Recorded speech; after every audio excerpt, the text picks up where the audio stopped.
Banyak di antara kita yang gelisah itu bukan kurang dan sempit keadaannya, tapi karena rasa cukup dalam kehidupannya. Termasuk rasa untuk berterima kasih kepada kehidupan alam semesta yang Allah berikan kepada hidup kita ini. Bunda di rumah tangga, kenapa sering ada problem masalah? Satu jawabannya, karena bunda sedikit berterima kasih kepada pasangan hidup bunda. Betul apa enggak? Suami kenapa sering rungsing di rumah tangganya?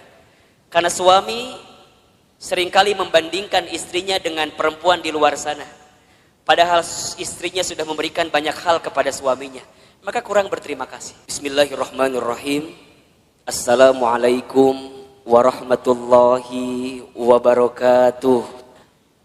Bunda yang dirahmati Allah, hidup ini hakikatnya adalah waktu di antara waktu sholat dan waktu disolatkan. Hidup ini hanyalah titian detik berdetak, jantung berdegup, yang diantaranya kita hanya sedang menunggu waktu sholat dan waktu disolatkan. Bunda tadi sholat subuh. Setelah sholat subuh kemudian bunda menyiapkan sarapan bagi suaminya, menyiapkan perlengkapan bagi anaknya sekolah, kemudian bunda berangkat taklim. Ustadz Hilman, hakikatnya taklim ini bukan hanya sekedar taklim, tapi bunda sedang menanti satu waktu yang nanti zuhur datang, namanya adalah sholat zuhur. Nanti setelah sholat zuhur bunda beraktivitas kembali, atau barangkali ada yang tidur siang, ada yang istirahat. Hakikatnya hanya menunggu datangnya waktu sholat asar.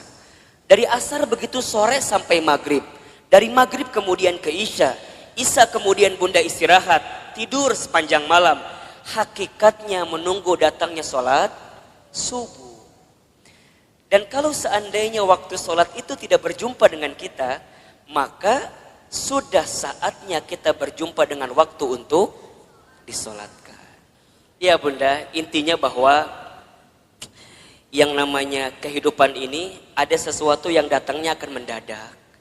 Di antaranya apa? Kematian, kan?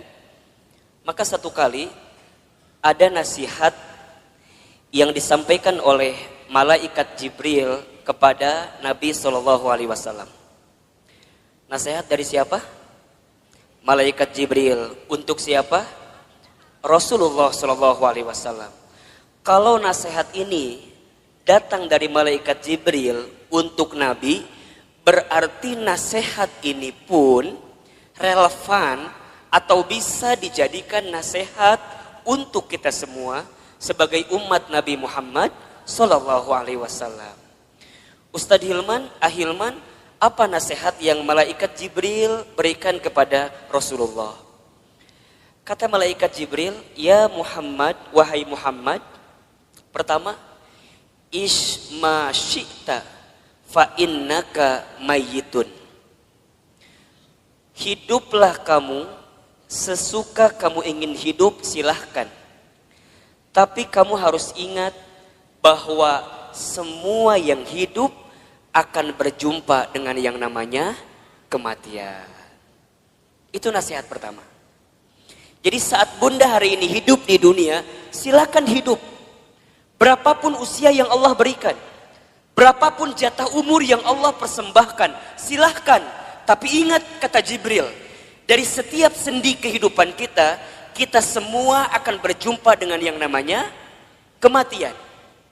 Sesungguhnya kematian itu akan datang kepada manusia, kitaban muajjala, datangnya tertentu di waktu yang tiba-tiba. Kitaban muajjala. Kita tahu semua akan mati, kita tahu semua akan wafat, tapi kita semua tidak ada yang tahu kapan kita semua akan diwafatkan. Betul apa betul? Kita semua tahu semua tempat itu bisa jadi tempat potensial untuk kita wafat, tapi kita nggak pernah tahu di tempat mana Allah akan wafatkan diri kita. Maka bagaimana Ustadz menebak semua kematian kita?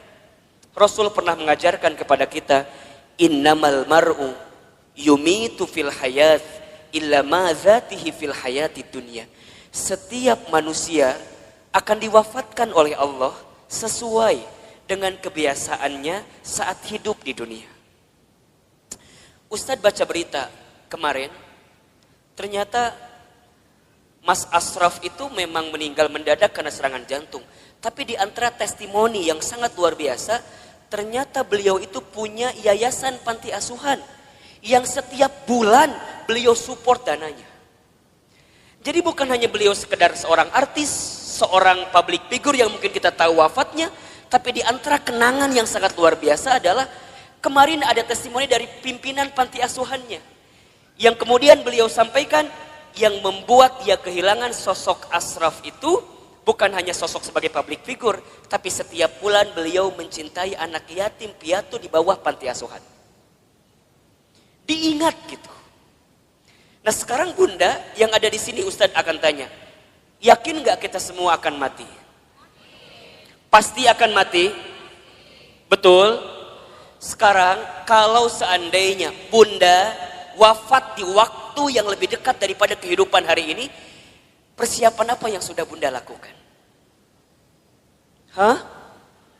Belum ada. Belum ada Ustadz, iya. Justru Bunda datang ta'lim ini persiapan buat menjelang kematian, betul apa enggak? Bunda datang ke majelis ilmu ini persiapan buat menjelang kematian. Dan kalau bicara sibuk mah tuh Bunda, wajah di dia makan sibuk semua merenan. Sibuk. Naon Bunda sibuk naon wae hidup teh. Sok ngumah wadah, bener teh. Di rumah banyak gak yang harus kita ngumah wadah pagi hari ini? Tumbukan baju banyak, setrikaan banyak. Ari ibu teh naon sih gawena? Ngumah wadah, setrikaan, masak. Jadi banyak kesibukan kita. Tapi kenapa di antara Bunda masih punya waktu, masih punya kesempatan, masih kemudian menyegerakan kebaikan ini, datang ke talim ini, kemudian barangkali karena hari ini Masya Allah di atas juga penuh sampai keluar-luar, desek-desekan. Kenapa Ustadz mau seperti ini? Karena satu alasannya, kita nggak pernah tahu bekal apa yang akan kita bawa menuju Allah Subhanahu Wa Taala. Betul apa enggak? Maka Bunda yang dirahmati Allah, ini nasihat juga. Kalau Bunda sedang down dalam melakukan kebaikan dan agar terus diistiqomahkan dalam kebaikan itu, ingat bisa jadi kebaikan yang kita tunaikan adalah kebaikan terakhir dalam kehidupan kita. Itu aja yang Bunda bayangkan. Jadi kalau Bunda diajak ngaji, ada rasa-rasa malas, langsung Bunda mikir, bisa jadi ini pengajian saya terakhir. Bunda nggak pernah pakai hijab, nggak pernah pakai jilbab. Kemudian tiba-tiba ada yang ngajak Bunda pakai jilbab. Bunda jangan mikir, engkewe nges usia 50 tahun. Emang nyampe 50 tahun? Kan kita nggak punya jawaban untuk itu. Jadi kalau ada orang yang ngajak kebaikan, langsung. Karena bisa jadi bab kebaikan yang kita lakukan hari ini adalah yang terakhir. Makanya Nabi itu kalau sholat dengan para sahabat, saat beliau ngimamin, apa kalimatnya? Setelah kalimat istau istaqimu, luruskan safnya, rapihkan safnya, lihat kalimat selanjutnya. As-sholatul muwaddi, sholatlah seakan-akan kamu sholat yang terakhir. Itu aja. Makanya kalau Bunda sekarang sedang kesel sama suami misalnya. Halo? Bunda kesel sama suami misalnya. Biar nggak kesel, bayangkan. Bisa jadi Bunda teh sama suami waktunya nggak lama lagi. Bener tuh? Jadi kalem we. Isuk maut suami saya mah. Gitu. Bisa jadi, iya mah bisa jadi. Kan cek Ustadz bisa jadi. Jadi kalau Bunda kesel, kehul pisan, ulah kumahanya, iya masa tahun kesel ti di dieu we disimpen. Ustadz, dah aku mah sama suami aku tinggal kehul. Dari kapan? Dari awal nikah juga udah kehul. Nah atuh nikah teuing Ustadz. Udah Bunda, kalau yang sudah bertahun-tahun nih kesel luar biasa, catat baik-baik. Kita itu akan benar-benar merasa kehilangan orang yang kita cintai bukan saat dia masih ada, justru saat dia sudah tidak ada. Catat status di Facebook. Kita akan merasa kehilangan seseorang dalam hidup kita bukan saat dia masih ada, tapi saat dia sudah tidak ada bersama dengan kita. Yang kedua, apa nasihatnya Ustadz? Kata Jibril, wa ahbib man syi'ta fa innaka mufarriquh. Ya Muhammad, wahai Muhammad, cintailah siapapun, apapun yang kamu cintai, tapi ingat, kamu akan berpisah dengan siapa atau apa yang kamu cintai itu. Bisa jadi kamu yang berpisah dengan dirinya, atau orang yang kamu cintai berpisah duluan dengan kamu yang mencintainya.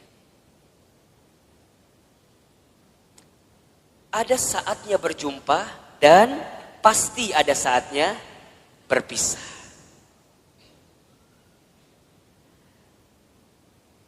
Terbayang sama bunda barangkali. Kalau tiba-tiba orang yang kita cintai dipanggil oleh Allah, kekuatan apa yang bisa membendung kesedihan kita? Ustadz pernah ngalamin, ya.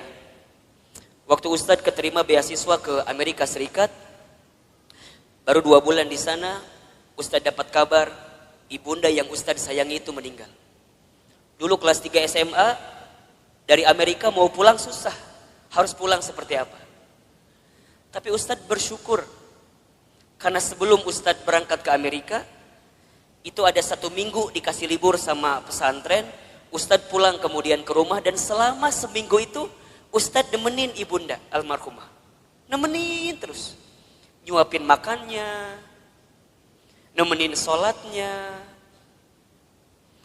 Dan begitu banyak di antara kata-kata ibunda yang terekam di hari-hari seminggu itu, yang sekarang jadi kenyataan. Ustadz sering ceritakan ke bunda barangkali.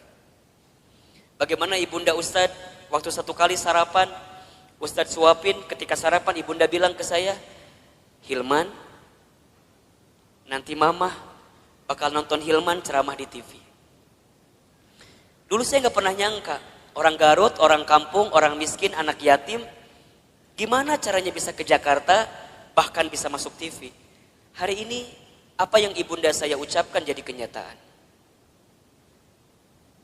Ibunda saya pernah dapat hadiah sejadah, gambarnya Ka'bah. Kemudian ibunda saya tidak pernah lepas baca talbiyah setelah selesai sholat. Kemudian saya tanya kepada ibunda saya, Mama kenapa baca talbiyah terus setelah selesai sholat? Kata ibunda saya, Hilman, Iman, sambil dipegangin pipi saya, Mama itu ingin sekali berangkat ke Baitullah. Kalau Mama gak sempat berangkat ke Baitullah, Mama doain Iman bisa bolak-balik ke Baitullah. Hari ini, saya pengen berangkat ke Baitullah kapanpun terserah kita. Karena banyak travel yang kerjasama dengan kita. Tapi di balik itu semua, kadang ketika saya berangkat ke Baitullah, saya suka sedih. Karena saya belum sempat menggenggam tangan ibunda saya, ayahanda saya, untuk bisa menatap Ka'bah. Maka bunda yang dirahmati Allah, kita akan merasa kehilangan seseorang yang kita cintai, bukan saat orang itu masih ada, tapi orang itu setelah tiada. Maka mohon maaf lahir batin, kalau sekarang bunda punya keluarga, punya suami, pasangan, anak-anak gitu. Cara mencintai yang paling tulus kepada mereka, bukan saat mereka masih ada. Tapi bayangkan seandainya orang ini sudah tidak ada dengan kita.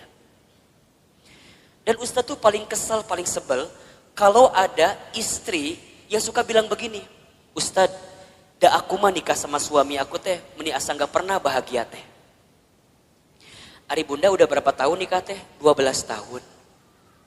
Selama eta kesiksa terus 12 tahun teh. Yakin dak moal mungkin 12 tahun teh meni sangsara terus, betul apa enggak? Ada enggak selama 12 tahun sisi bahagia yang suami berikan? Pasti ada, pasti. Gak mungkin gak ada. Ustadz nanya, bunda sekarang tinggal di mana? Di rumah. Sekarang Ustadz tanya, itu rumah dari siapa? Tuh kata apa Ustadz?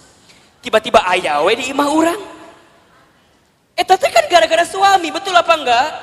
Sedikitnya ada uang suami, gak banyak mungkin uang suami, tapi setidaknya suami yang kemudian dia bekerja, banting tulang, walaupun uangnya nggak seberapa, dia ngasih rumah buat kita. Bunda bisa tinggal di rumah itu. Betul apa enggak? Bunda masih ingat sempat jalan-jalan sama suami, sempat mungkin jalan-jalan ke taman safari, merenan pernah.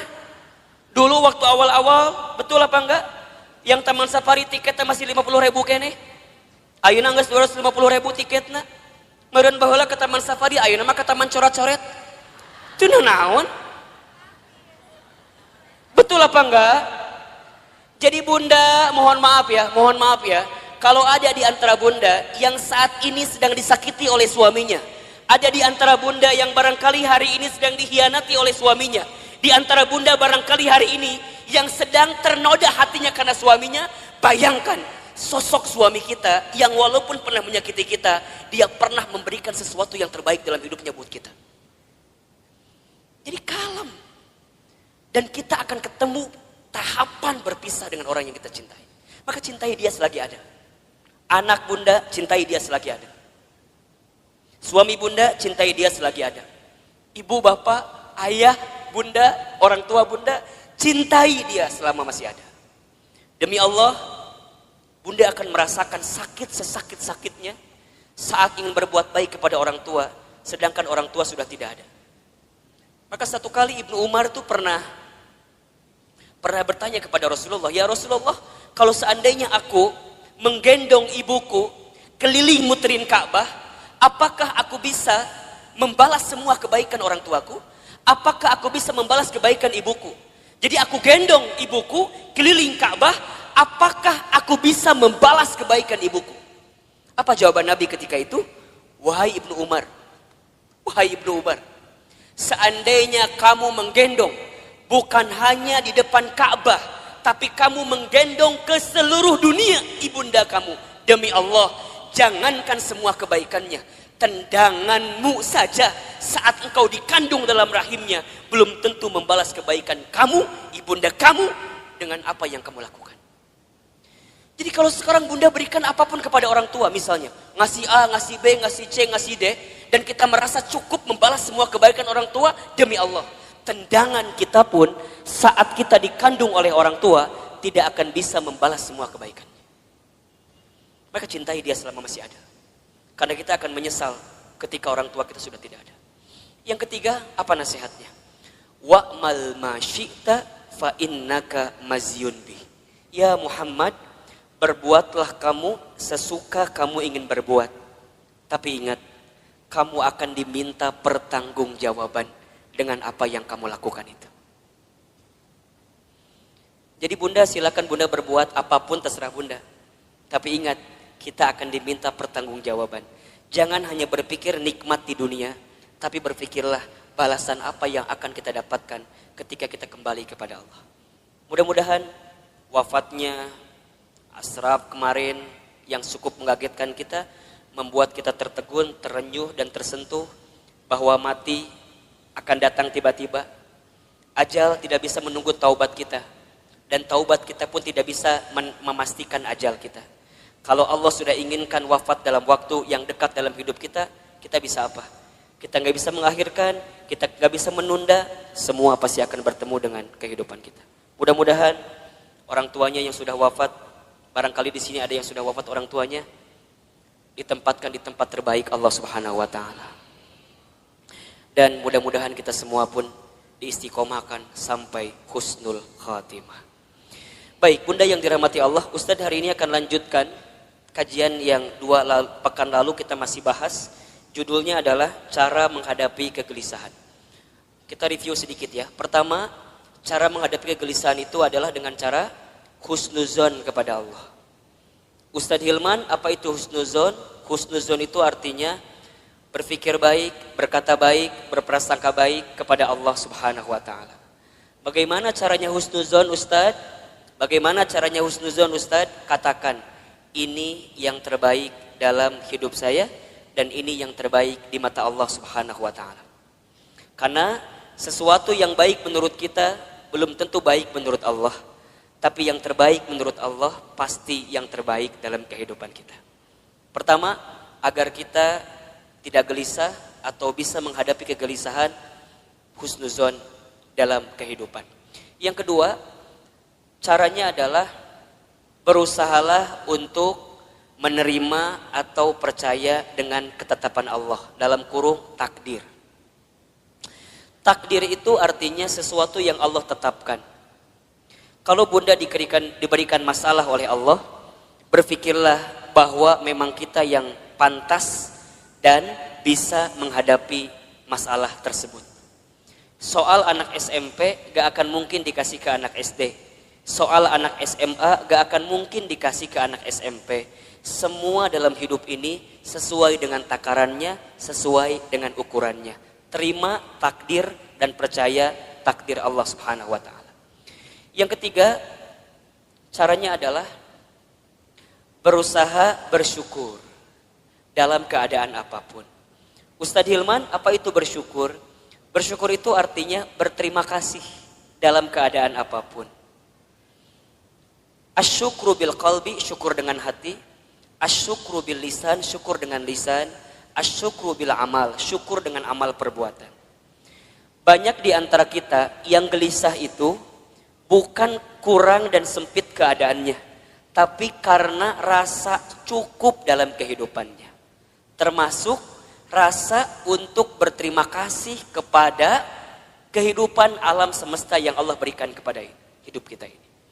Bunda di rumah tangga, kenapa sering ada problem masalah? Satu jawabannya, karena bunda sedikit berterima kasih kepada pasangan hidup bunda. Betul apa enggak? Suami kenapa sering rungsing di rumah tangganya? Karena suami seringkali membandingkan istrinya dengan perempuan di luar sana. Padahal istrinya sudah memberikan banyak hal kepada suaminya. Maka kurang berterima kasih. Sekarang Ustadz tanya yang ada di sini. Bunda yang ada di sini, berapa sering bunda mengucapkan terima kasih kepada suaminya? Tiap hari? Cius? Beneran? Gampang saja evaluasinya. Kalau bunda kenapa di rumah tangga itu seakan-akan sempit terus, tidak menemukan jalan keluar terus, cek. Barangkali kita jarang mengucapkan terima kasih kepada pasangan hidup kita. Terima kasih, terima kasih. Seberapa banyak yang ingin kita terima tergantung seberapa banyak yang kita kasih. Kalau bunda ingin diberikan tambahan dalam penerimaan hidup kita, maka banyaklah memberi, banyaklah mengasihi kepada orang-orang yang dekat dalam kehidupan kita. Sama suami katakan, ayah terima kasih sudah mau jadi suami saya. Karena barangkali kalau aku tidak nikah sama ayah, mungkin sampai usia sekarang aku belum nikah. Dan yang tertipu matanya cuma ayah sama aku teh. Mungkin seperti itu, mohon maaf. Suami kita juga harusnya bilang makasih sama istrinya. Karena barangkali kalau kita dulu nggak nikah sama suami yang sekarang itu, betul, mungkin kita akan nikah dengan yang lain, yang lebih prospek daripada suami orang itu jelas teh ayeuna. Tapi Allah yang memilihkan kita sampai pada tahapan seperti ini. Maka banyak-banyak berterima kasih. Sama anak, bunda sama anak jangan minta dihargai. Kakak, mama teh capek ngurus kamu. Dari kecil ngebesarin kamu. Coba hargai mama. Kata anak, berapa harganya mah? Kan gitu jawabannya. Bunda jangan balik minta penghargaan kepada anak, tapi balikin ke anak. Nah, terima kasih ya. Sudah jadi kakak yang baik, adik yang baik, anak yang baik buat mama. Berharga banget itu anak kita bunda. Investasi akhirat yang tidak akan pernah terputus adalah anak kita. Makanya mohon maaf, Ustadz suka bilang begini. Kalau bunda punya anak, kemudian ada pengeluaran buat anak, jangan pernah menyebutkan biaya. Tapi sebutkan itu investasi. Apa bedanya Ustadz? Kalau biaya itu habis. Bunda keluarkan habis. Tapi kalau investasi, bunda keluarkan, balik lagi buat bunda. Makanya kalau buat anak jangan bilang, Ustadz biaya anak teh besar. Jangan, itu salah. Kalau biaya anak, bunda keluarkan, habis, gak balik lagi ke bunda. Dia sekolah SDIT, SMPIT, SMAIT mungkin mahal harganya. Bunda jangan bilang biaya sekolah mahal. Jangan. Bunda katakan investasi sekolah anak saya mahal. Ingat, setiap yang mahal kita keluarkan, pasti returnnya pun akan tinggi. Betul apa enggak? Kan ada rumusnya dalam bisnis. Betul apa enggak? High risk, high return.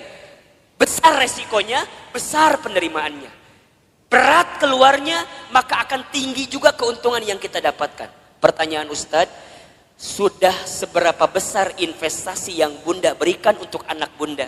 Sehingga saat Bunda tiada, anak Bunda jadi investasi terbaik yang akan memberikan kebaikan dalam kehidupan Bunda. Kalau Bunda masih hitung-hitungan dengan anak, mohon maaf. Kalau Bunda masih hitung-hitungan dengan anak, mohon maaf. Karena pada bab selanjutnya, Allah pun akan hitung-hitungan dengan apa yang diberikan ke dalam kehidupan kita. Catat baik-baik ya. Catat baik-baik ya. Rezeki itu tidak akan pernah habis saat kita memberi yang terbaik untuk keluarga kita. Rezeki kita tidak akan pernah habis saat kita memberikan nafkah yang terbaik bagi keluarga kita. Maka lihat kalimatnya, nafkah. Nafkah itu sama dengan kalimat infak. Asal katanya dari kalimat nafako atau infako, sama. Apa artinya? Sesuatu yang kita berikan dalam hal materi yang akan kembali dalam kehidupan kita. Itu infak. Makanya para suami, mohon maaf ya, para suami di luar sana, ini Ustadz bicara ke kamera. Emang ada suami di belakang? Emang ada di sini yang tiba-tiba pakai jilbab gitu? Suami nggak ada kan? Para suami, mohon maaf, kalau antum mau ditinggikan derajatnya, mau bertambah rezekinya, jangan pernah hitung-hitungan ngasih sama istrinya. Catat. Jangan minta diulangi pohodoi Ustaz. Para suami, para ayah, kalau kita ingin ditinggikan derajatnya, dimudahkan rezekinya, maka jangan pernah pelit kepada istrinya. Karena saat engkau membahagiakan istrimu, di saat itu Allah akan bahagiakan kehidupanmu. Ustadz percaya sekali bahwa suami yang baik sama istrinya, kemudian istrinya bahagia karena kehidupannya, istri bahagia itu menentukan rezeki suami. Makin bahagia istrinya, maka makin mudah rezeki suaminya. Cius. Benar. Bunda tanyain istri saya. Tanya nanti kalau ketemu. Teh Lina, bahagia nggak punya suami kayak Ahilman? Tanya. Nggak tahu atuh, tanya ku ibu. Engke kalau ibu ketemu sama Teh Lina, ibu tanya. Ustadz mah sangat meyakini Bunda. Sekarang banyak keajaiban rezeki dalam diri Ustadz itu bukan semata-mata karena Ustadz, bukan. Saya mah tuh apa daya lah, jangan kieu hungkul lah. Ya ginilah apa gitu kita mah. Betul nggak? Semua kebaikan datang hinggap kepada kita karena ada magnet yang kuat. Magnetnya adalah istri kita.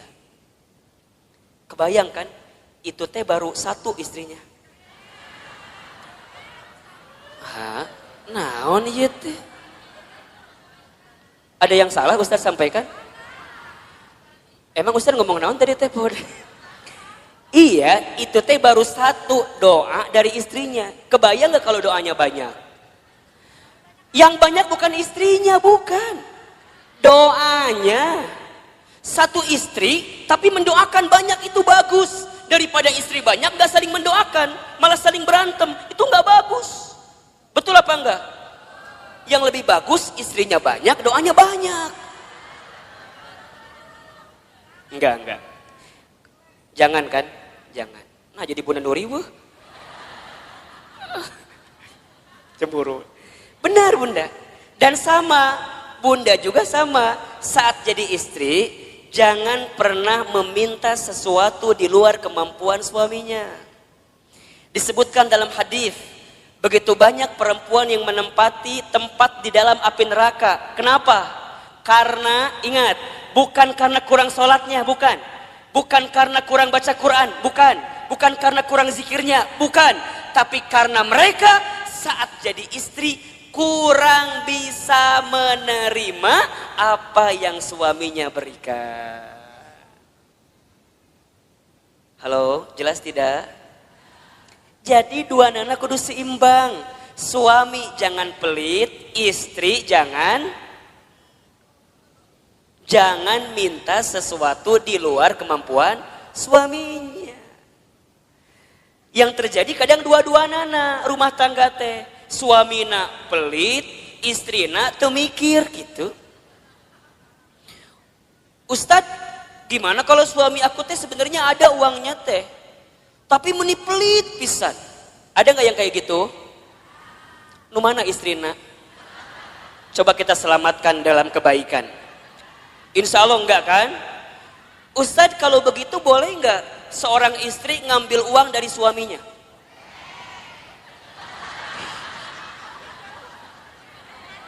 Bahaya loh ini loh. Kela Ustadz nanya nih. Ustadz tanya, Ustadz jalan ke sini lah sedikit. Biar kelihatan mau difoto katanya. Ustadz mau tanya, suaminya punya uang tapi pelit. Bunda boleh ngambil apa enggak?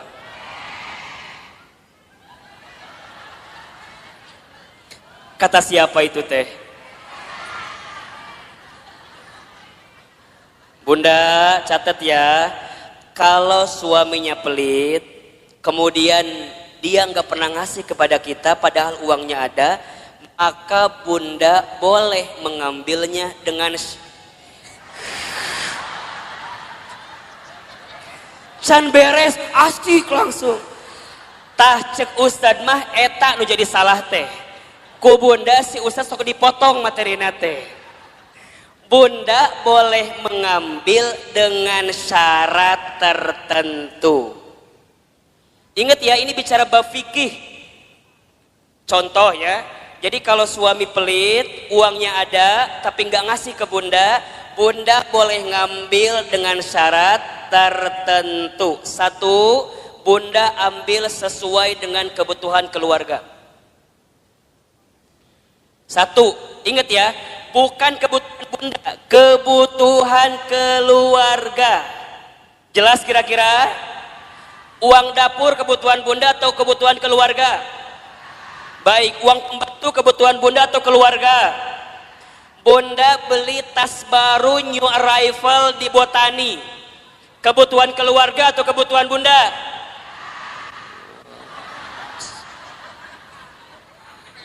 Catat baik-baik. Jadi kalau bunda ngambil uang suami buat beli tas new arrival di Botani, itu bukan kebutuhan keluarga, itu kebutuhan bunda. Kalau suami nggak ngasih, jangan ngambil. Kalau bunda ngambil, hitungannya dosa mencuri. Mikir. Berapa rupiah yang sudah bunda ambil, pikir. Suami pelit, ada uangnya, bunda ambil buat beli make up. Boleh apa enggak?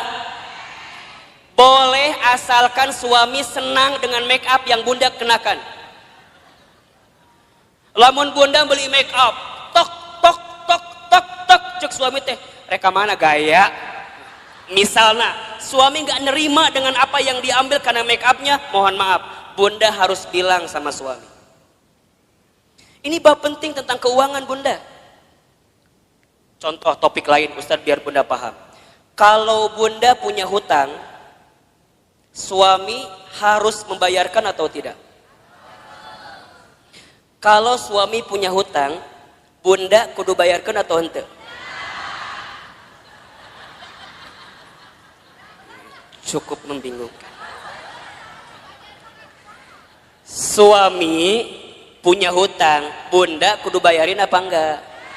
Nah, bunda punya hutang, suami kudu bayarin apa enggak? Yang ketiga tadi, agar kita enggak gelisah, apa tadi? Bersyukur. Baik, yang keempat bunda, kita selesaikan hari ini bab ini ya. Yang keempat, cara menghadapi kegelisahan adalah banyak mendengarkan kata-kata yang baik. Banyak mendengarkan nasihat yang baik. Banyak mendengarkan sesuatu yang baik. ada di surat Az-Zumar ayat 18. Coba dibuka. Surat Az-Zumar ayat 18. Surat ke-39 kalau nggak salah, ayat 18. Boleh Bun dibacain artinya, bantuin ustadznya. Az-Zumar ayat 18. A'udzubillahi minasyaitonirrajim. Yaitu mereka yang mendengarkan perkataan lalu mengikuti apa yang paling baik di antaranya. Mereka itulah orang-orang yang telah diberi petunjuk oleh Allah dan mereka itulah orang-orang yang mempunyai akal sehat. Baik Bunda, perhatikan kalimatnya. Di situ diperintahkan oleh Allah kita semua untuk mendengarkan sesuatu yang baik. Karena apa yang sampai ke telinga kita, itulah yang akan menentukan perasaan dalam hati kita. Betul apa enggak? Apalagi buat perempuan, buat para muslimah. Perempuan itu lemahnya atau kelemahannya di telinga. Laki-laki lemah atau kelemahannya di mata. Laki-laki mah kalau ngelewat sesuatu yang lebih indah menurut pandangannya, maka dia akan menatap sesuai gerakan dari yang dilihat itu. Jadi kalau Bunda jalan jeung suami Bunda di Botani, tiba-tiba di depan Bunda teh aya nu geulis. Set ngalewat. Suami Bunda pasti akan melihat. Set gitu. Biasanya pandangannya sesuai dengan arah kemana dia berjalan. Jadi kalau Bunda jalan sama suami, kemudian suaminya begitu lihat yang indah-indah, pada tahapan pertama biarkan saja, berarti wajar, normal. Tapi lamun keterlaluan, kemana panon eta eta gitu. Jadi kalau set sekali itu wajar, memang nalurinya begitu laki-laki. Tapi kalau perempuan itu lemahnya di telinga. Makanya hati-hati Bunda dengan kalimat-kalimat yang negatif yang datang dalam kehidupan kita. Itu yang bisa membuat kegelisahan dalam hidup kita. Contoh, Bunda teh punya teman. Pertama begini, Cida sini.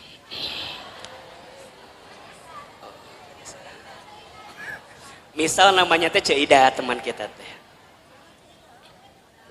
Nungguin Cida pasti ya tadi teh. Misalnya Bunda teh cerita sama teman Bunda, siapa namanya? Cida. Cida dulu. Sini. Bunda teh cerita apa? Gini ceritanya. Cida. Naon cekokom gitu. Misal yang cerita teh cekokomnya, ibu mau cerita ke Cida gitu. Cida, iya naon cekokom. Cekokom tuh cerita, ibu namanya cekokom ya. Naon cekokom cerita naon cek Cida teh. Cekokom teh kieu ceritana teh. Cek, saya teh lagi pusing ku naon.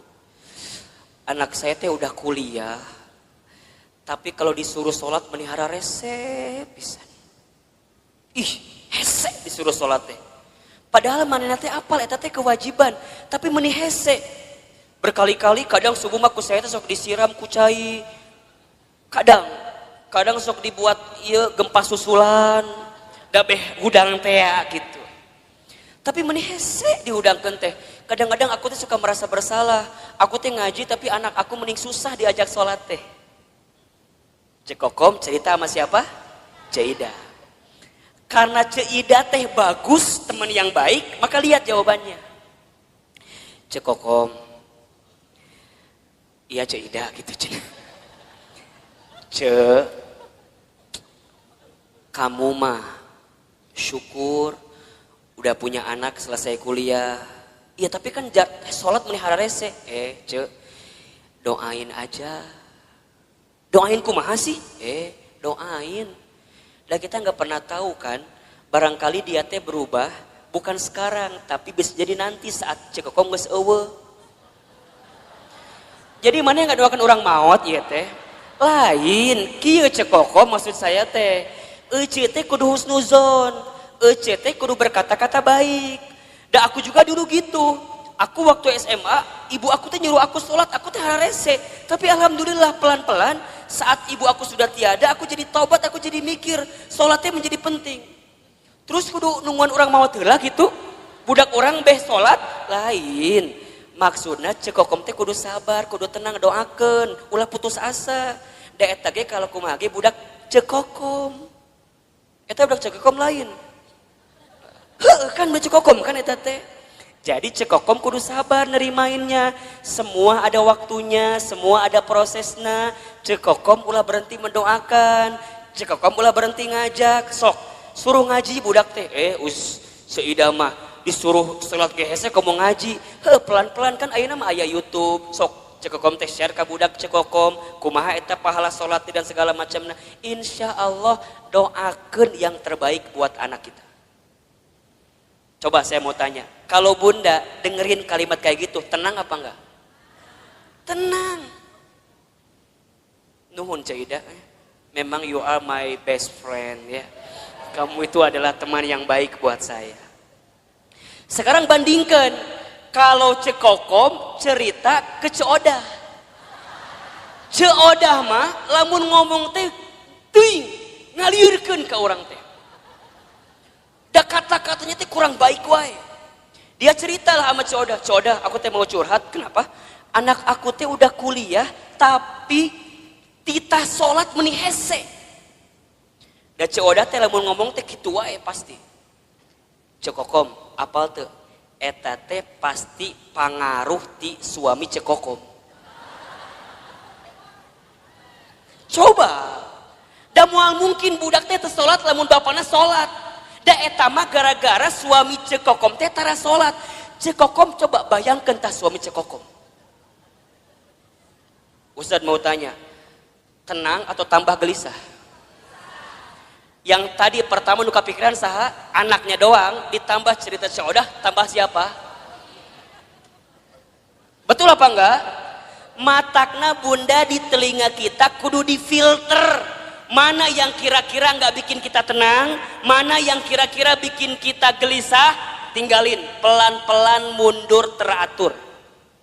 Kan sok ayahnya, bunda teh punya teman, kan sok ayah ya, punya teman yang kalau ketemu dia ngomongnya baik, ada nggak kira-kira? Ada, tapi ada teman yang kalau ketemu dia teh, orang terbuka masalah oke, gara-gara saya tahu masalah jadi kebawa masalah. Betul apa enggak? Matakna hati-hati dengan teman-teman yang berkata kurang baik dalam kehidupan kita. Ingat nih, perempuan itu telinganya sangat lemah. Kalau ada kata-kata yang buruk hingga ke telinganya, bisa masuk ke dalam pikirannya, terasa di hatinya, itu yang membuat gelisah dalam kehidupan. Sekarang Ustadz tanya, kalau bunda sering banyak gelisah, apakah masih ada teman-teman di sekitaran bunda yang kalau bicara seringkali memberikan pengaruh yang buruk dalam kehidupan bunda? Ayah, nu gitu, tinggalkan lieur. Tapi Ustaz jadi benci, bukan jadi benci. Memang ini tahapan selanjutnya untuk menghilangkan kegelisahan. Bunda harus ketemu dengan orang yang kalau bicara positif. Bunda harus ketemu dengan orang yang bicaranya baik. Bunda harus ketemu dengan orang yang kalau dia bicara muatin kita. Kan Ustaz berapa kali bilang, teman baik itu bukan teman yang seringkali mengiyakan ucapan kita. Tapi teman yang baik adalah teman yang bisa mengatakan tidak, teman yang bisa mengatakan jangan, teman yang bisa mengatakan gak boleh bunda, itu gak baik. Selama gak baik dia katakan dengan sesuatu yang tidak baik, itu teman yang baik. Ulah kieu ieu mah, tahu bunda teh salah, kemudian nanya sama teman bunda teh karena ngerasa teman kita, kemudian mengiyakan kelakuan kita walaupun kita salah. Caidah, saya mau cerita dong. Caidah deui. Caidah mau bager. Naon ceritanya teh cekokom? Masih cekokom, dah loba masalah mah cekokom. Dah loba masalah mah cekokom wae eta. Cek si cekokom teh, Ceuida. Kan kamu tahu ya, aku teh lagi ada masalah sama suami aku. Terus kemarin malam teh tiba-tiba ada yang nge-DM ke Facebook aku. Saha eta si Aceng teh ya. Nu mana si Aceng teh? Emang Ceuida teh apa? Eta si Aceng teman SMP aku yang dulu pernah suka sama aku waktu SMP. Terus kumaha? Ya kan aku teh penasaran. Ieu siapa yang tiba-tiba assalamualaikum gitu di DM teh. Terus aku lihat profilnya meni asa bening gitu. Asa alus lah dia gambarna teh. Aku teh balas weh, daripada bingung kan ini teh saha, barangkali teman aku. Aku balas weh, waalaikumsalam. Terus dia bilang gini, kamu masih kenal sama aku apa enggak? Kemudian Cekom balas, siapa ya kamu ini? Langsung dia juga balas, aku Aceng. Yang dulu sering nganterin kamu waktu sekolah. Kan langsung terbayangnya SMA 5 Bogor, kebayangkan? Kan bunda teh baheula sekolah di SMA 5 Bogor. Jadi jeung si Aceng teh sok dahar di kantin. Meuli bala-bala 5 ngaku hiji teh ya baheula. Masih inget kene kan kisah eta teh. Darmaji dahar 5 ngaku hiji teh ya. Jeung si Aceng teh. Tiba-tiba si Aceng datang di saat waktu yang tepat, betul gak sih? Di saat kita teh lagi bener-bener punya masalah sama suami, datang si Aceng. Ngobrol kasih Ceuida. Cek Ceuida teh, cek Kokom. Ingat, kamu teh masih punya suami. Hargai suami kamu. Oh gitu Ceuida. Kalau kamu jadi suami kamu, coba kalau suami kamu kayak gitu sama perempuan lain gimana? Kamu sakit hati apa enggak? Iya sih. Terus kumaha? Ulah tinggalkan. Kalau bisa mah langsung blok daripada panjang. Ya tapi kan dia datang di saat yang tepat, lagi ada masalah. Aku teh sama si Ramli, iya nu ayeuna aya teh. Misal suamina Ramli nu ayeuna aya teh. Tapi itu nggak bagus. Nah, teman yang baik mah, teman yang kayak Ceuida tadi, yang katakan nggak boleh itu nggak bagus. Ulah cerita ke si Coodah. Lamun cerita ke Coodah mah lain kalimat nate. Ustadz Hilman, kumaha kalimat nate lain Coodah mah sudah diceritakan gitu teh. Coodah, apal tuh naon? Semalam ayah laki-laki yang nge-DM saya. Saha? Aceng. Aceng yang mana? Mantan aku waktu SMP. Ih, ini the best opportunity. Kesempatan terbaik itu buat kamu. Kenapa emangnya? Kan kamu lagi ada masalah sama si Ramli suami kamu. Udah we atuh sama si Aceng gak masalah dah itu mah. Hati-hati. Jeung si Coodah kadang-kadang sok nanya deui gitu. Kamu lihat di mana sih si Aceng? Aku lihat di profilnya kumaha halus teh. Aku lihat dia pakai mobil, gonta-ganti mobil teh. Manya. Kon wah langsung mobil gonta-ganti. Wah! Manya. Kadang Avanza mobil teh. Kadang R3. Hati-hati. Bisa jadi supir Grab eta teh. Da tergoda teh ya eta ku si mobil, bunda dengerin kata-kata Coodah yang kurang baik, ujungnya apa? Udah cekokom eta kesempatan, peluang, nggak akan datang 2 kali loh kayak si Aceng kayak gitu. Nges, beda kamu mah lagi ada masalah sama suami kamu, bisa jadi ini jalan keluar dan doa-doa yang Allah ijabah buat kamu. Sok hati-hati, hati-hati.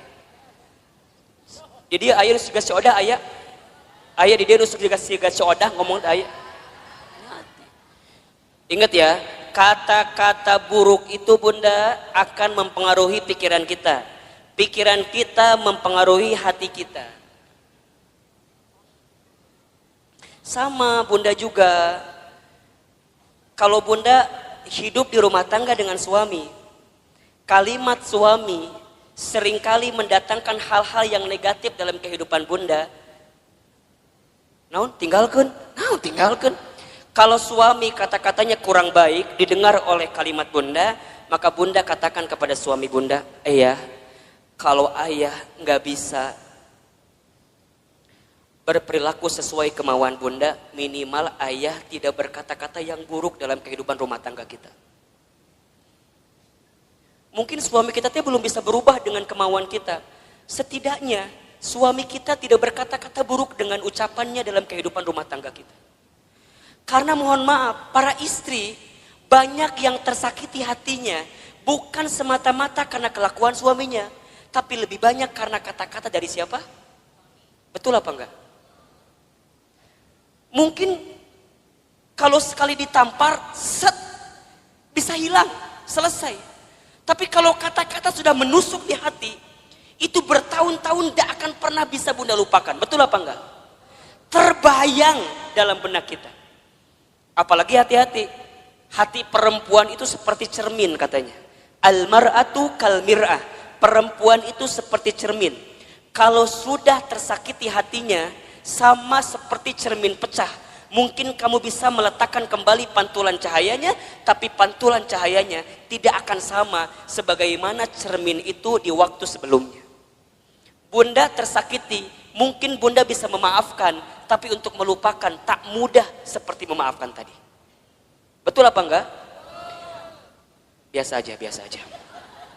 Dan itulah nanti yang akan membuat hidup kita gelisah. Makanya nanti ditambah, kalau bunda sudah mendengarkan kata-kata yang baik dan tidak menemukan di orang-orang yang dekat dengan kita, maka bunda temukan kata-kata yang baik itu di tempat majlis ta'lim, majlis ilmu. Makanya Ustadz Hilman mohon maaf ya, kalau bunda barangkali seringkali mendengarkan kajian saya, sangat sedikit sekali kajian saya bicara tentang hal-hal yang mungkin mengusik hal-hal lain, kemudian nyindir hal-hal yang lain. Saya bicaranya deket-deket aja, deket-deket di sini aja. Saya berusaha untuk menghadirkan kata-kata nasihat yang bijak dalam kehidupan bunda. Buat Ustadz mah bunda nyatat, kemudian bunda lupa kajian saya, nggak masalah. Karena barangkali catatan hutang lebih banyak daripada catatan kajian saya. Makanya sekali dia datang diingetin lagi, dicas lagi, betul apa enggak? Atau udah kebayang bunda bahwa lagi waktu sekolah yang ada ujiannya, bunda mah jarang belajar, bener nggak? Kadang mau ujian teh pas ulangan pas mau ulangan baru belajar. Kamu ayeuna taklim, eueuh UTS-na eueuh, eueuh UAS-na eueuh. Jadi jangan berharap kalau dia akan ngebuka lagi catatannya. Karena yang bunda butuhkan kadang-kadang ketika mendengarkan kalimat-kalimat yang baik, itu tenang ketika menghadapi masalah bunda. Betul apa enggak? Bunda nggak bisa doa sendirian. Kemudian bunda dibimbing untuk berdoa. Dan bunda mendapatkan ketenangan. Kenapa? Karena dengan telinga bunda mendengarkan ketenangan itu. Makanya mohon maaf lahir batin ya. Kalau bunda sedang punya masalah. Kan kita mah seringkali curhatnya. Bener apa ente? Buat ustadz perempuan curhat itu nggak masalah. Karena barangkali buat perempuan itu adalah cara dia menyelesaikan masalah dia. Betul? Kan kadang-kadang bunda mah kalau udah curhatnya jadi agak tenang kan. Dan yang paling hebat mah kadang-kadang curhat manehna solusi oge, manehna oge. Nges beres ngomong baru dia keluarkan solusinya. Ustadz aku begini. Tapi kan aku harusnya begini ya Ustadz ya. Eta jawabannya. Ngomong sorangan jawab sorangan ta eta. Mungkin buat perempuan itu jadi jawaban ya silahkan saja. Tapi alangkah lebih baik kalau bunda sedang ada masalah, bunda temukan seseorang yang ketika dia bicara bisa mengeluarkan kata-kata baik yang menenangkan kehidupan bunda. Misalnya bunda ketemu Ustadz, ulah ngomong kieu, Ustadz aku mau curhat. Ulah liur ka Ustadna. Langsung Ustadz bisa nasehatin saya apa enggak? Karena tanpa bunda cerita pun Ustadz udah tahu. Dari wajah nggak bisa bohong. Nukie ya wajah-wajah banyak masalah pasti. Nukie nih wajah ada masalah sama suaminya kelihatan.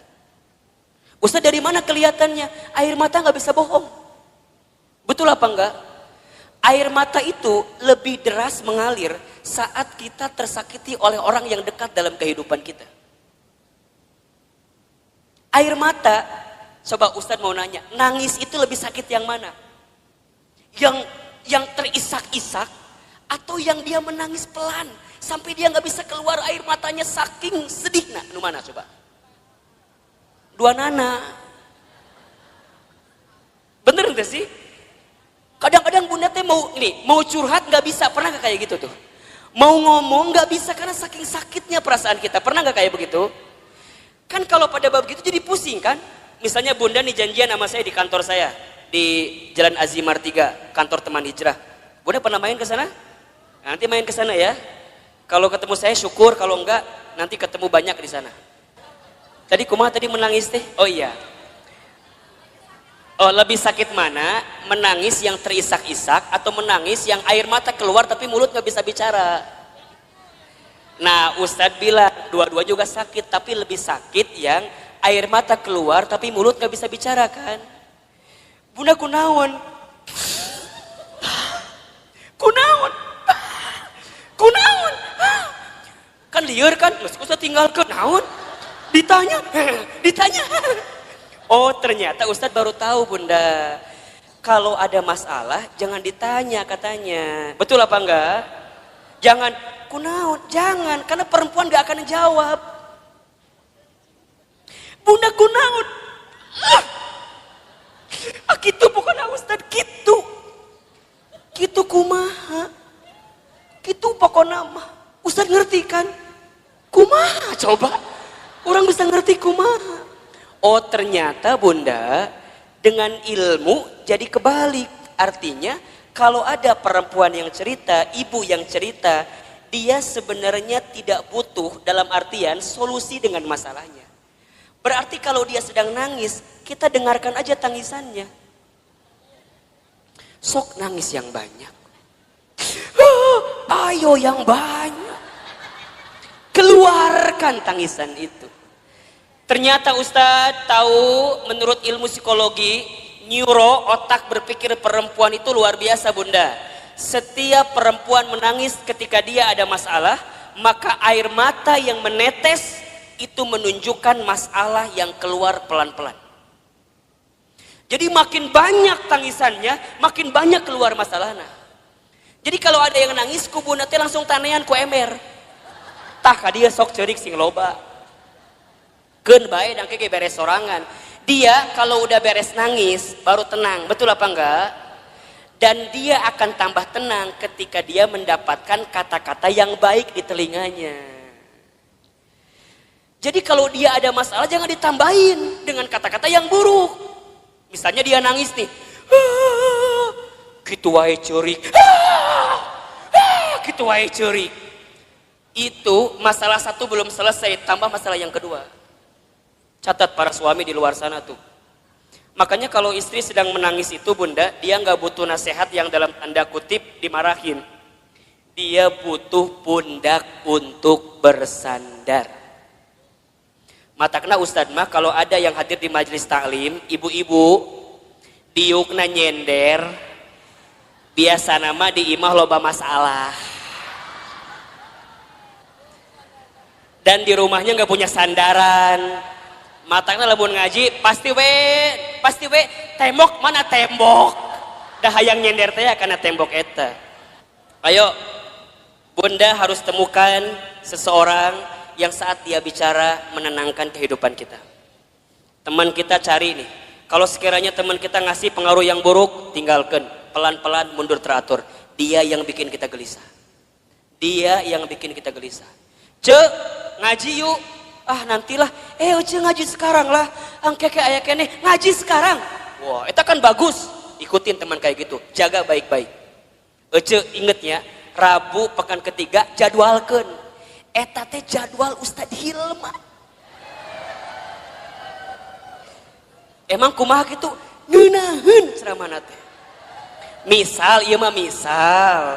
Henteu ge teu nanaon kalem we, da moal ngamak Ustadz mah. Oh gitu bunda, pokoknya ku bunda kalau ditanggalkan ulah ke mana-mana kudu masuk kata mah. Pok ikutin. Ulah kieu ieu mah. Bunda ngajak temen ya ngaji ka dieu. Cek bunda teh. Cek. Itu Ustaz Hilman teh. Eta Ustaz teh udah mulai ceramah pelan-pelan. Yang lain ketawa, senyum. Desi eta mah kadang-kadang kitu wae pengaruhna teh. Naon sih? Jambar hasi beresna ieu ngaji. Bun. Di sini ada yang begitu apa enggak? Kalau ada orang diajak ngaji ku bunda teh, kemudian dia pengaruhnya negatif terus, ngomongnya negatif terus, pelan-pelan tinggalin, enggak benar. Ini yang bikin gelisah bunda. Bunda harus temukan orang yang ketika diajak ngaji ku bunda teh, kemudian dia dengerin. Cek, kumaha enakeun teu?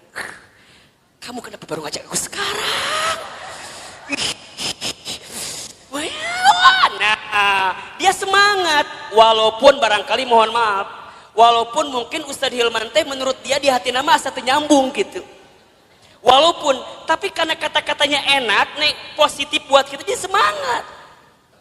Jadi kata-kata itu, makanya yang keempat nanti cara menghadapi kegelisahan adalah berkata-kata yang baik. Ini berapa ya? Beriringan, mendengar yang baik, berkata-kata yang baik. Salamatul insan fi hifdil lisan.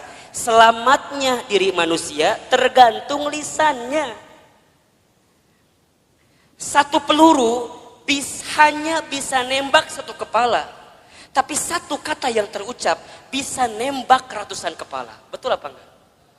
Satu peluru mungkin bisa nembak satu hati, satu jiwa, satu badan, tapi satu kata-kata kita yang ketika kata-kata itu buruk maka bisa menembus ratusan, ribuan, jutaan hati yang mendengarkannya.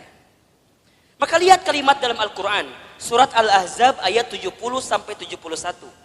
Jadi setelah perintah mendengarkan yang baik, maka perintah selanjutnya adalah berkata-kata yang baik.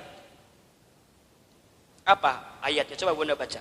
Al-Ahzab ayat 70-71. Nah betul. Ya baca Bunda, artinya boleh. Wahai orang-orang yang beriman, bertakwalah kamu kepada Allah dan ucapkanlah perkataan yang benar. Niscaya Allah akan memperbaiki amalan-amalanmu dan mengampuni dosa-dosamu. Dan barang siapa menaati Allah dan Rasulnya, maka sesungguhnya dia menang dengan kemenangan yang agung. Allahu Akbar. Lihat kalimatnya. Ya ayyuhalladzina amanu taqullaha wa qulu qawlan syadida yuslih lakum a'malakum wa yaghfir lakum dunubakum. Kan begitu. Wahai orang-orang yang beriman, bertakwalah kamu kepada Allah dan wa qulu qawlan syadida, berkata-katalah yang baik. Bunda yang dirahmati Allah, satu kali Rasul itu kehilangan istrinya bernama Khadijah.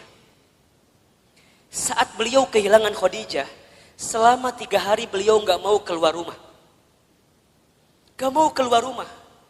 Sampai ada sahabat yang lain yang sempat masuk ke dalam rumahnya. Maka sahabat lain kemudian itu bertanya, ya Rasulullah, kenapa engkau sepeninggal Khadijah tidak mau keluar rumah? Bahkan sudah 3 hari tidak keluar rumah. Kata Rasulullah apa coba? Aku masih terpukul karena kehilangan sosok seperti Khadijah. Kemudian sahabat bertanya, ya Rasulullah, faktor apa, sebab apa yang membuat engkau terpukul sampai engkau tidak mau keluar rumah saat engkau kehilangan Khadijah? Maka Rasul kemudian menjawab, wahai sahabatku, aku sudah menikah bersama dengan Khadijah selama berapa tahun? Tahu nggak? 25 tahun atau mungkin Rasul kehilangan Khadijah di usia 53 tahun. Beliau menikah usia 25, kemudian kehilangan usia 53, berarti berapa tahun itu? 28 tahun, berarti berumah tangga selama 28 tahun. Apa jawaban Nabi ketika itu? Apa yang membuat engkau begitu dalam ketika kehilangan Khadijah? Karena saat aku bersama dengan Khadijah selama 28 tahun, aku tidak pernah mendengarkan kata-kata yang keluar dari mulut Khadijah kecuali semua kata-katanya memberikan ketenangan dalam hidupku.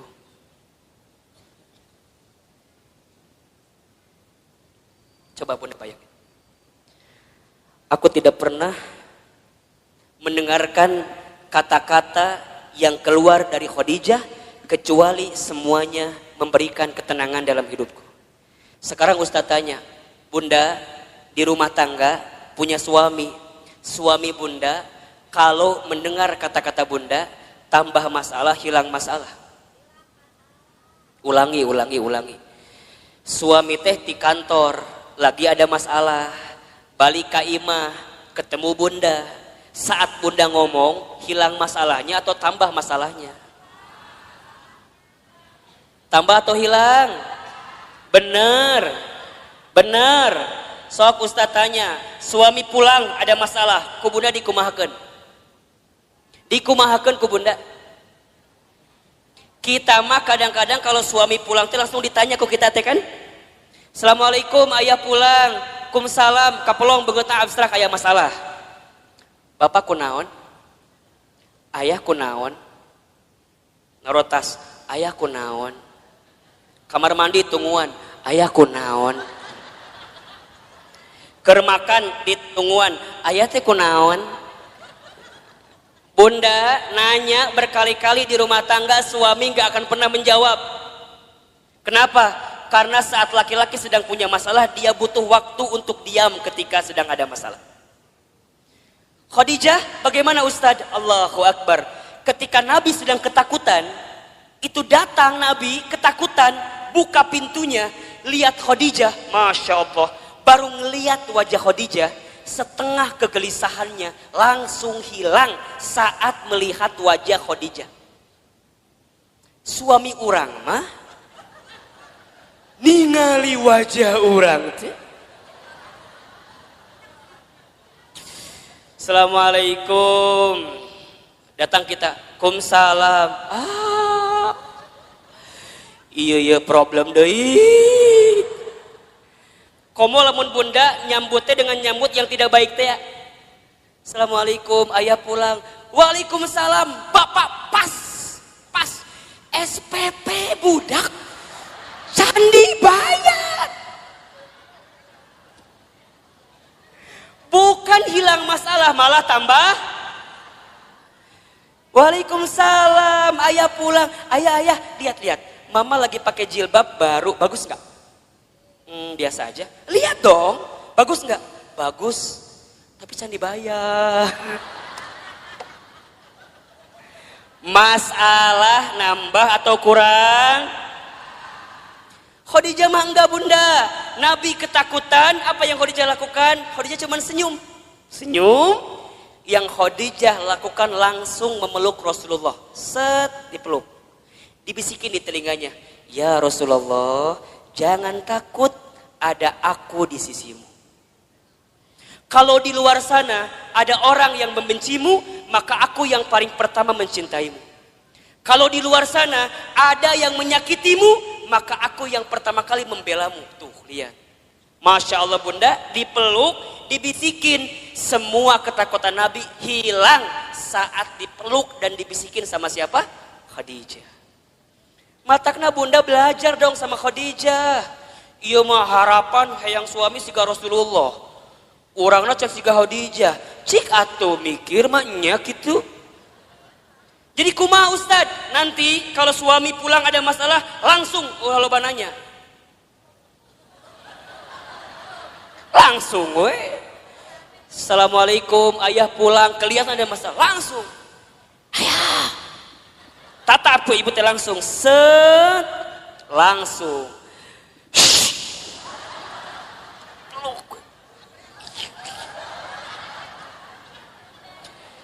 Cek suami teh, naon ih. Ibu, kalau suami berontak, lebih kuat ibu kencengannya. Ulah dia. Benar. Sampai dia tidak berontak lagi. Set. Gitu. Ini ilmu Bunda.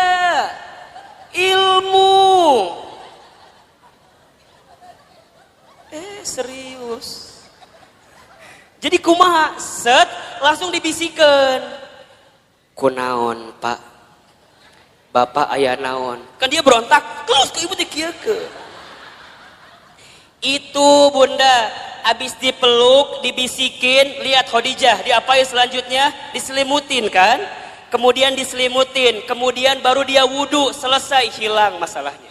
Berkata-kata yang baik, mendengarkan yang baik-baik, gelisah hilang dalam kehidupan kita. Jadi kalau sekarang bunda masih gelisah, bisa jadi penyebabnya yang seringkali bunda dengarkan adalah kata-kata negatif, dan yang seringkali bunda ucapkan kata-kata yang negatif, itu yang bikin gelisah. Mulai hari ini, gak boleh lagi mendengarkan kata-kata yang buruk. Kalau sekiranya negatif, sekiranya buruk, lebih baik menghindar.